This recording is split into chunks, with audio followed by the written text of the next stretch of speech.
On today's Locked On Texan podcast, Cody and I review the preseason game with an emphasis on the running back and D-line position and the offensive performance under Davis Mills. We also get into the players that may have won or lost a roster spot. Cody, it's Monday. Let's go ahead and start the week off right. You are Locked On Texans, your daily Houston Texans podcast, part of the Locked On Podcast Network, your team every day.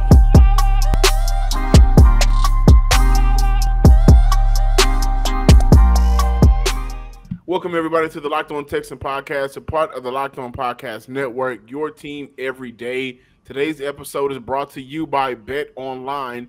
Bet Online has you covered this season with more props, odds, and lines than ever before. Bet Online is where the game starts. I'm John, some sports guy Hickman. This is Cody Davis. We are reviewing the Houston Texan game from Friday, right, Cody, against LA Rams. They beat the LA Rams 24-20. Davis Mills threw for 96 yards, going 10 for 17 from the field. 1 TD. Kyle Allen and Jeff Driscoll both had a touchdown. Texans defense had a day, recording 6 sacks, 7 tackles for loss, and 11 QB hits. The highlight of the night, Nico Collins coming down with the jump ball for the score. Collins finished the night with 4 catches, 48 yards, and the touchdown. Cody, the offense under Davis Mills was blank, filling the line. Let's talk about it. Disappointing. And this is the second preseason game in a row where I'm sitting there and I'm thinking to myself, did we A, overhype Davis Mills? Did we B, overhype Pep Hamilton? Or did we C, still waiting for this organization to get into the rhythm and find their rhythm on that offensive side of the ball? And look, the game against the New Orleans Saints didn't really want to put that much into it because he only played, 1, maybe 2 drives or whatever the case might be. But on Friday, John, prior to the game, I say one of the things that I wanted to see was Davis Mills play an entire half. He played that entire half, so I'm happy about that. However, I did not like what I saw out of Davis Mills and this offense Friday night. As a matter of fact, what I've seen from Davis Mills on that game on Friday, I'm looking at it, guys. Seems like it took him a long time to find his targets, to go through his reads. His delivery was not there on several occasions. I remember a time he threw the ball behind Chris Conley. There was like a miscommunication between him and Johnny Johnson III. I went back to review that play, and this play took place during that last drive of the first half. But Davis Mills did not look good throwing the ball to Johnny Johnson III. And John, you mentioned 10 for 17, 96 yards in the first half. I know a lot of people might think to themselves, that's a little bit decent if you didn't watch the game and you're just looking at the box score. However, outside of him going 4 for 7 for 60 yards on that touchdown drive that ended with Nico Collins, and let's be real, there was only one play that really truly saved that drive, and that was that 32-yard bomb that he threw to Philip Dorsett. Outside of that, you're looking at a situation where Davis Mills was 6 for 10 for 36 yards. That cannot happen for a guy that we are expecting to be this team's starting quarterback, not only for 2022, but like I say, hopefully beyond this season. But at the same time, this cannot happen for a quarterback that we are putting a lot of faith in to help this organization move the ball down the field. Now, with all that being said, when you take a look at this offense as a whole, from what we're seeing out of the wide receivers, what we're seeing out of Davis Mills, and what we are seeing out of the backfield as well, I think we can all agree as of right now, we haven't seen anything different between a Tim Kelly-led offense and a Pep Hamilton-led offense throughout these first 2 preseason games. However, during the post-game press conference, Davis Mills did explain that the Houston Texans, still have a lot of stuff that they have yet to showcase in game. John, listeners and viewers, just take a listen to what Davis Mills had to say. Just continue building the rhythm out there, being comfortable back in the pocket. I mean, we'll have some different stuff going in week one that we haven't really showed too much in preseason that we're going to utilize and be effective that way. So just continue to build comfort out there and take advantage of all the live reps that we're getting in preseason. What I have been seeing throughout training camp, I do believe that Pep Hamilton, Davis Mills, and the rest of this Houston Texans offense, they do have a lot of stuff in their offensive repertoire that they have not showcased throughout preseason. I do believe that. But John, listeners and viewers, when I go back and I take a look at Davis Mills going 6 for 10 for 36 yards, and you're talking about a guy who was going up against the Los Angeles Rams, C, possibly D team on that defensive side of the ball, that kind of concerns me. Okay, I will like to say that I think the coaching staff gave players an opportunity, multiple players an opportunity to secure positioning on that depth chart or try to secure the rest of the life that they may have in the NFL with the Texans as well. So that'll be something that I'll mention throughout the show when we look at the defensive line and the running back position. However, back to the offense, I do think Davis Mills did some things that were great. The chemistry between Mills and Collins, that was there. So it's not just a training camp and practice thing. It's a real thing. Again, as I mentioned earlier, 4 catches for Nico Collins for 48 yards. However, at the end of the first quarter, 16 total yards, 1.5 yards per play, 4 penalties, 0 for 2 on third down. These are some of the things that we were looking for not having to deal with this year. Those penalties that Houston Texans had in their first quarter were just boneheaded. That led to the ineffectiveness of that offense early in the game. I thought how Marlin Mack was utilized. There was a lot of east and west running plays for him when Marlin Mack is one of those players where he has to be north and south. There's never been this game going side to side. So there are a couple of times where I thought the play calling for the running could have been better. However, when we look at multiple times throughout that first quarter and throughout the game for Max Sharpen, had a very rough night. Outside of that first drive, he was beaten almost on every play. One of those led to a sack fumble. He recovered, but that knocked Houston out and did terrible things for their offensive rhythm. That was an issue for Houston offensively, was just getting into rhythm outside of that last 30 to 45 seconds where they were able to go down and score. There were a couple of things where miscommunication was a problem.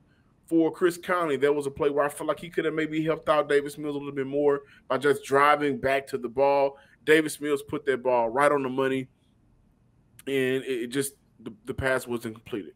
When we look at the Houston offense being, I thought 17 times Davis Mills was able to put the ball in the air. 17 attempts. I thought that was good for Davis Mills, for him to get that rhythm. Saw a lot more Chester Rogers out there. Chris Moore was out there a lot more as well. But for the offense and Davis Mills, it's just these things and those opportunities, they have to connect. That's all it has to do for Davis Mills and his offense moving forward. And I think when we look at Pep Hamilton, he called a very good game, a good mixture of plays. Again, the running just wasn't ideal. Kenyon Green is desperately needed at that left guard position, or they may have to look at the free agency and guys that are getting cut and try to find better options, because between Max Sharpen and McCray, if Kenyon Green isn't out on the field, that part of that offensive line will suffer drastically, and it's going to affect Damien Pierce, Marlin Mack, Davis Mills, which we saw on Friday.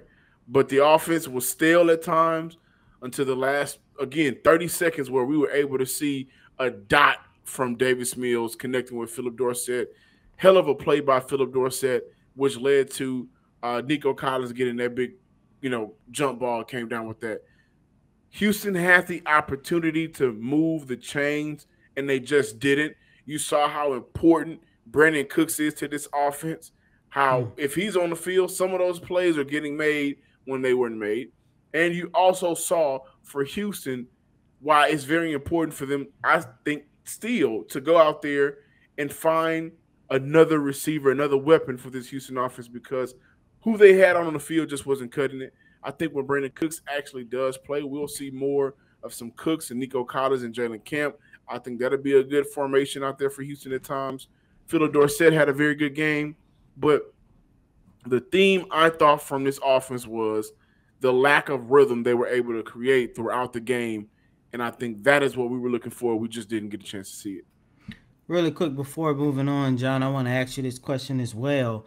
Another issue that I've noticed with this offense, at least throughout this preseason game on Friday, do you think as of right now, Pep Hamilton with Davis Mills under center is calling too much of a conservative game? Because when I go back and I take a look at what Davis Mills did prior to that last drive where he had that touchdown pass to Nico Collins, once again, 6 for 10. That's not bad. But you went 6 for 10 for 36 yards, and a lot of your completions came by chuck down plays. I don't like that because it seems like the Texans took more of a risk on that offensive side of the ball when you had Kyle Allen and Jeff Driscoll under center. Yeah, to answer the question if they're being conservative, I think there were opportunities where Houston tried to mix it up. Listen, Davis Mills missed, and I mean completely missed Chris Moore when he went into motion and on play action. He was wide open on the left side of the field, right? I thought that was a creative play that can create rhythm, and Davis Mills just missed him, kind of looked him off, and the pass was wide open for him. You had a play like when Chris Conley could have drove back a little bit better to the ball and helped out his quarterback. You also had a play where there was a play where they took a bomb downfield to Jalen Kemp, and he kind of just got lost. The ball got lost in the sky, and he wasn't able to, catch that. He was wide open on that play. So it was times where I thought the play calling, even with the risk that Davis Mills took, because that play to Jalen Kemp would have been 20-plus yards. There were times where the opportunities were there. They just didn't take them. And I think for a coach, well, if you're not taking the opportunities, let me dial it back real quick so we can get into a better rhythm to where you feel confident. Also, the wide receivers were doing a good job of consistently creating separation while Davis Mills was in the game as well. That's another issue. But there were times and moments where the play could have been made. It just wasn't made. BetOnline.net is the fastest and easiest way to check in on all of your betting needs. Find all of your favorite sports and events at the #1 online source for your odds, lines, and games. BetOnline continues to be the top online resource for all of your sports wagering information, from live betting, in-game betting, scores, and podcasts. They have you covered. Head to BetOnline today or use your mobile device to learn more about the action happening, because BetOnline is where the game starts. Thanks for making Locked On Texans your first listen every day. It's Fantasy Draft Week on the Locked On Podcast Network, and experts from Locked On Fantasy Football and Locked On Dynasty Draft will bring you daily positional top 10 lists to get you ready for this season.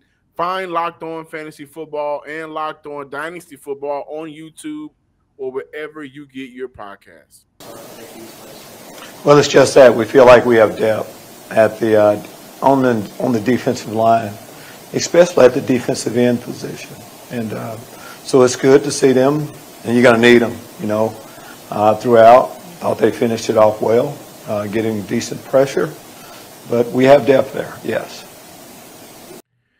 That was your head coach of the Houston Texans, Lovie Smith, talking about the depth that they have at the defensive line position. I 100% agree. This was one of those positions where, as I mentioned earlier in the show, the coaching staff gave opportunities to guys to either make or break their career right now. And first and foremost, the lead man, Jonathan Gennaro, just looked a lot faster and quicker than what he did last year. Throughout the offseason, it was a point of emphasis for him to work on his defensive line moves, and all of that paid out on Friday. You were able to see him get to his spots a whole lot quicker. He just moves faster, and there were several times where if he wasn't making the play, well, he disrupted the play in order for the play to be made on Friday. But also when I look at, that defensive line, no Malik Collins on Friday, but who got the start alongside with Roy Lopez? Michael DeWomford. And I thought that was, not strange, but it took me by surprise. I was shocked. And he got the start. 4 sacks for Houston in their first quarter. They forced the Rams to go 0-4 on third down. They were also rotating the interior defensive line we were able to see Kirk Harnish out there with Roy Lopez several times. Then we also were able to see Michael Dornfor out there with Roy Lopez. So I think that they are giving that one technique and three technique. They're giving those guys an opportunity to compete for themselves, to man out how this depth chart is going to look. Ross Blacklock had a very tough game. I thought that in the first half, he did some things that was not going to show up on paper. He was able to take on some double teams, which allowed a sack here. He was able to do a very good job of attacking whenever they were running those DT stunts. He did a very good job, his job, of gap control on those DT stunts, and that led to a play. He did some things that just doesn't show out on paper. However, the penalties at the end of the game, they put him out there defensive end to give him an opportunity to show his versatility. That didn't look good and go well for Ross Blacklock, so he had a very rough day. But when we look at this defensive line group, Okoronkwo, another good day. Derek Rivers, another good game. These guys are doing a very good job throughout the board of just being very solid players that Houston can do some things with situationally, and that's what we were able to get. Thomas Booker, he had an up and down night, but I am very impressed by Kirk Harnish, who were able to get out there, play with those ones, prove that he belongs in the NFL. Houston really does like him along this defensive line. And for Roy Lopez, he was able to get in. He got a sack, got creative and active. Overall, I was very thoroughly impressed with this defensive line group. The coaching staff is going to have a very difficult time of trying to get rid of some of these guys because some of those guys really kind of just blossomed in the last two games. I was impressed, but I'm not surprised. John, over the last 2 weeks, you've heard me rave about this defensive line unit. As a matter of fact, last week we talked about how deep this defensive line was, and we also talked about how important Friday game would be as Nick Caserio, Lovie Smith tried to cut the defensive line unit in terms of making a very solid 53-man roster. And I think the production that they gave on Friday just made their job a little bit harder because, look, I'm going to just go back to my notes of what I said the other day. When you break this defensive line unit group down, there are 3, possibly 4 things that you can look at. First and foremost, you got to take a look at your vets. Mario Addison, Malik Collins, Jerry Hughes. You got to take a look at your young studs. John Grenard, Roy Lopez, Tommy Booker. And then you got to take a look at your situational guys. Okoronkwo, Derek Rivers, Rasheem Green. That's 9 defensive linemen right there. You know, most Remember teams, Houston carried 8 last year. They carry 8. I'm already at 9. And by the way, I haven't even mentioned Ross Blacklock, a guy that, I mean, look, the second half of Friday's game wasn't that good, especially that drive where he got called for what? 2 penalties on 1 play. That hurt the Houston Texans. But, John, you also brought in Michael. You brought in Kurt. As of right now, we're looking at what? 12, 13 defensive linemen who can really make an impact for the Houston Texans for this upcoming year. I'm looking beyond the 53-man roster. I do believe that the talent that they have at this position group is going to be very beneficial to the Houston Texans practice squad unit, because at the end of the day, if you can have guys like Michael and guys like Kurt coming from the practice squad or whatever the case might be, putting them in the game and they can still go out there and make an impact, that lets you know how talented that position group is. Now, to go from another position group that we talked about last week to another position group in the running back core, everybody, Damien Pierce is okay. It ain't no maybe the start. I truly believe he's healthy. He's fine. He's healthy. He's fine. The only reason why we did not see Damien Pierce on Friday is because Lovie Smith said, you know what? We saw enough of this young kid. We need to see what else we have in this backfield. And John, between Russ Burkhead, between Marlin Mack, between Dare, I truly believe that this running back position is going to be another position group where it's going to be tough for Caserio and Smith to see who are they going to keep, who they're going to cut, and who they're going to put on that practice squad roster. And to be honest with you, I really do believe that this running back core is definitely going to be shaken up after Thursday preseason game against the San Francisco 49ers. Because, look, after one game, and I'm pretty sure it's because he averaged 9.8 yards per attempt against the New Orleans Saints. Damien Pierce already have his roster spot solidified, and as you just alluded to, he's basically starting the number one running back going into week 1 against the Indianapolis Colts. However, I'm more concerned about who's on the bubble between Marlin Mack and Rex Burkhead. Marlin Mack is the most talented running back, but I don't really think he done enough over these last 2 preseason games where I could say his roster spot is solidified. Russ Burkhead, I mean, I'm in the game.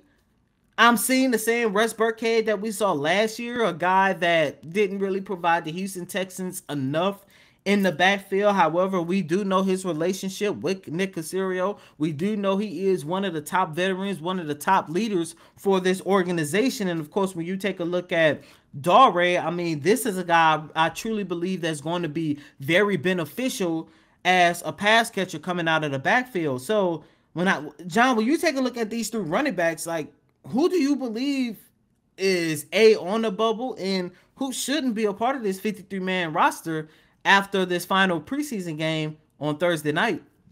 Well, first I want to look at Royce Freeman. Listen, like I mentioned, guys, the coaching staff, Lovie Smith, Pep Hamilton, those guys did a job of it. It feels like they came together and said, let's give some of these guys an opportunity. In 2 games, Royce Freeman has had 21 carries. One of those 21 carries, 55 yards. So he hasn't had a good showing in those first 2 games.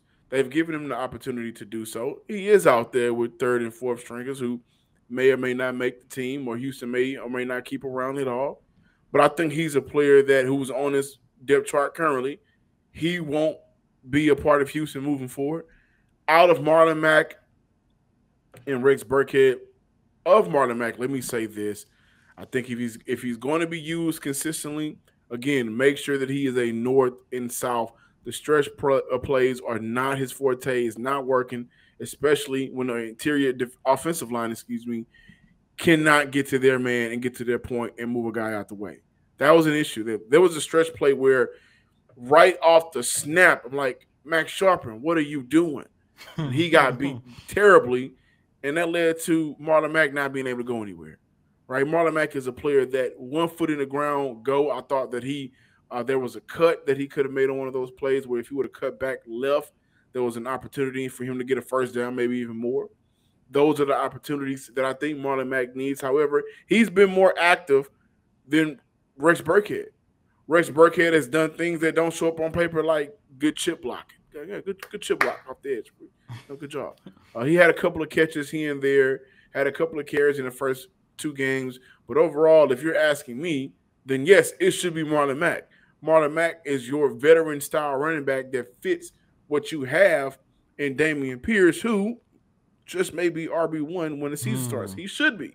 So you have Marlon Mack wouldn't necessarily be the change of pace. He can come in and do the exact same thing that you're maybe successful with, maybe not as good as. And then, now you have Dare, or if you want to look at any other running back on the group. I think Dare should make the team. Marlon Mack should be number 2. Damien Pierce should be number 1 of this roster at running back.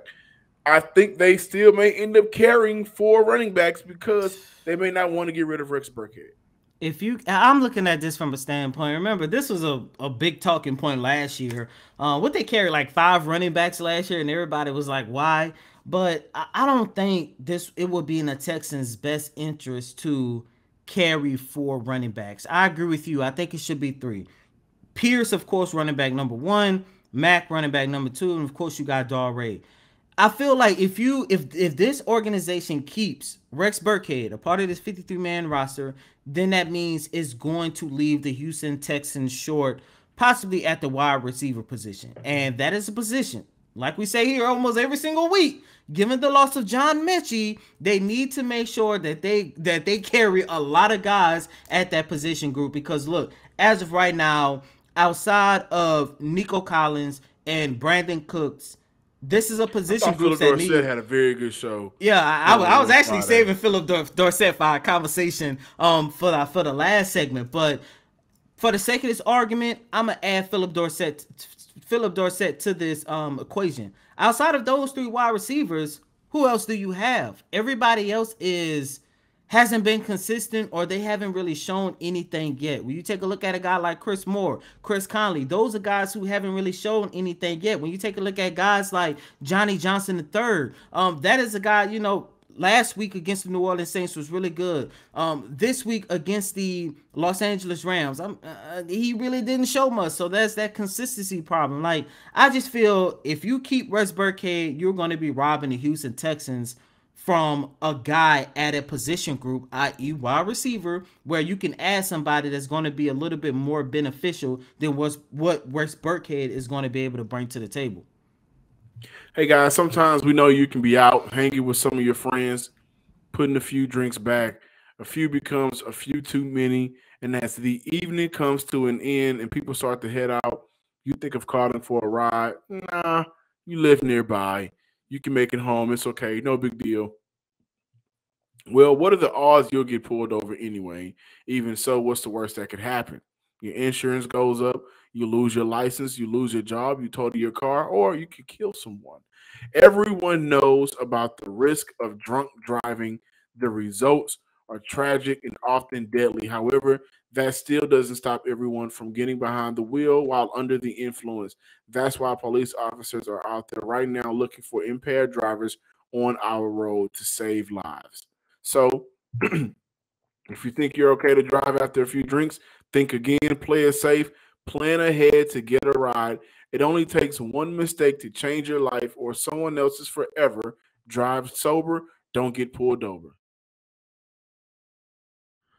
Thanks for making Locked On Texans your first listen today. Now make Locked On Fantasy Football your second listen. Find the intellectual fantasy expert Vinny Iyer, who brings over 20 years of experience and a unique angle to give you the moves no one else has. Get ready for your fantasy draft with Locked On Fantasy Football. Cody, right before we get out of here for today, I think it's important to talk about guys that may stick around a little bit longer, may not stick around a little bit longer.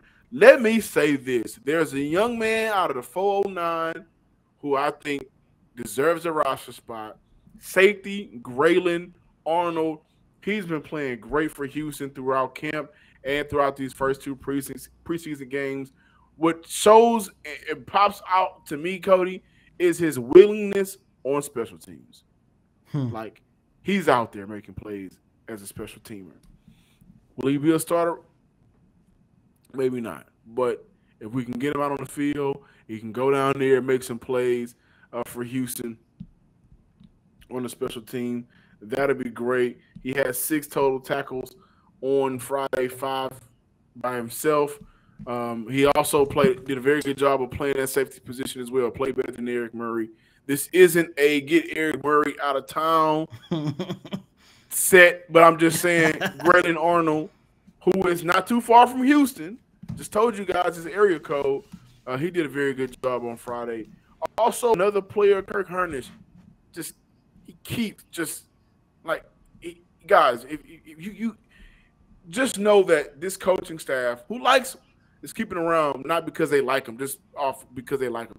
He's out there making plays, whether it's at camp or during the games. He's out there balling, Cody. And I thought that Philip Dorsett, who we gave a lot of love to, he's did good. But a guy that I thought just, did do himself any favor, 2 guys, Max Sharpen and Ross Blacklock. I think both of those players are in a position where they're on that bubble. And for Ross, the theme for Ross has been consistency, right? Again, guys, if you go back and watch that game on Friday, the way that he stunt and took on 2 men to allow a clear one-on-one opportunity for a linebacker who made the sack on that play, those are some of the things that Ross does well. Gap integrity, right? Those are some of the things that Ross does well. But when you're out there with 3rd and 4th stringers on the offensive line and you're not able to beat them consistently, then I think that's a problem.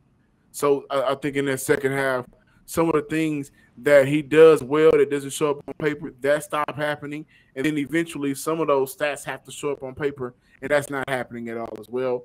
And for Max Sharpen, it doesn't seem like he's engaged for the Houston Texans right now. There were several times throughout that first quarter where if you looked at his play, you're wondering whether or not he even wants to be in town, whether or not he's ready to move on. And Max was a guy that I thought could be a steal for Houston after his rookie year. I thought he put together a very decent rookie year, but since then, his stock has been way, way, way, way, way down, kind of like Dogecoin. But those two players are the two guys that I would say, what's happening? What's going on? Ross Blacklock, that is a very interesting one. John, and I think I mentioned this last week when we talked about the defensive line coordinator. As you guys know, I had an opportunity to interview him last week, fresh off the practice field. I don't think Blacklock's roster spot is in question. However, I do believe that his rotational spot is in question. And look, it's basically everything that you just finished talking about. Consistency has always been his number one issue. You keep giving him love about the stunt that he did in the first half that led to a sack. That is good. But at the same time, we go back to him getting two penalty calls on him at a very crucial moment. And as you mentioned, if you're out there with third and fourth stringers and you can't beat your man, then that is a huge issue. I've been preaching this for a while now. If Ross Blacklock can find some type of consistency, he's going to have a very decent career. However, as we see throughout these two preseason games, especially the one that took place on Friday, consistency is still an issue for him. Max Sharpen, I 100% agree. He should no longer be a part of this organization moving forward. The one guy that I think is on the bubble, I believed he was on the bubble last week, and I believe he did himself no favors this week. Chester Rogers.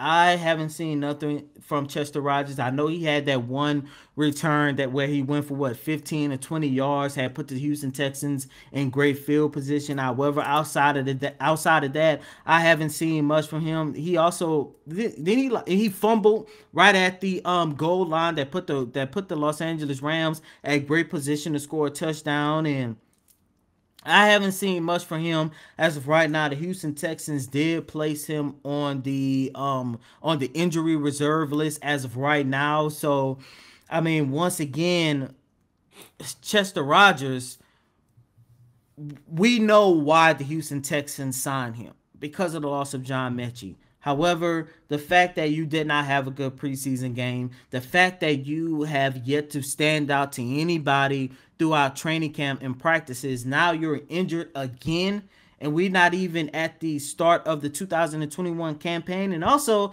as I mentioned last week, and look, I get it, injuries is something he cannot control. But at the same time, if he's on the IR list and you got guys like Philip Dorsett, Johnny Johnson III, Jalen Kemp, all these other wide receivers who are fighting for a position, fighting for a roster spot on this 53-man roster, I just do not see him making. I don't see him being part of this 53-man roster, John. Hopefully he gets healthy sooner rather than later, and maybe Nick Caserio, Lovie Smith, Frank Ross, the special teams coordinator, maybe they could see something in him that I don't see that's going to keep him around. But as of right now, especially as we head into this last preseason game, I don't see Rodgers being part of this organization too much longer. I do want to give kudos to that linebacker group between Kamu Grugier-Hill and Christian Kirksey. Those guys were flying around. They looked a whole lot faster, and as a tandem, they looked like the communication was there. So I think that's something we have to talk about later this week. The Texans did cut linebacker Tay Davis, Andy Jonovich, Myron Cunningham, and as you mentioned, they placed Chester Rogers on the injured reserve. Andy getting cut, and I want to say this, it strictly speaks to, I think, because they invested a lot of money into Andy Jonovich. I want to say that he got a signing bonus of like $2 million. It speaks to how good of a player Paul Quisenberry has been for the Houston Texans at their fullback position. And they also have a young man in Hurston, number 34, who is listed as a defensive end, but he's been playing a lot of special teams. And fullback, he's been having a very good camp as well for Houston. And not only has he been having a good camp, but what he's been able to do has been showing out there on the field. I think they like his versatility. But right now, Quisenberry has been playing very good at fullback, and I think that's why Houston is no longer keeping Andy Jonovich around as well. Thank you guys for checking out today's episode of the Locked On Texans podcast. Be sure to subscribe, to the Locked On Texans YouTube page on YouTube under Locked On Texans. Follow me on Twitter at John_Hickman12. And as always, I'm your host, Cody Davis. Please remember to follow me on Twitter at CodyDavis_24. Once again, that's Cody, COTYDAVIS_24. Until next time, ladies and gentlemen, peace.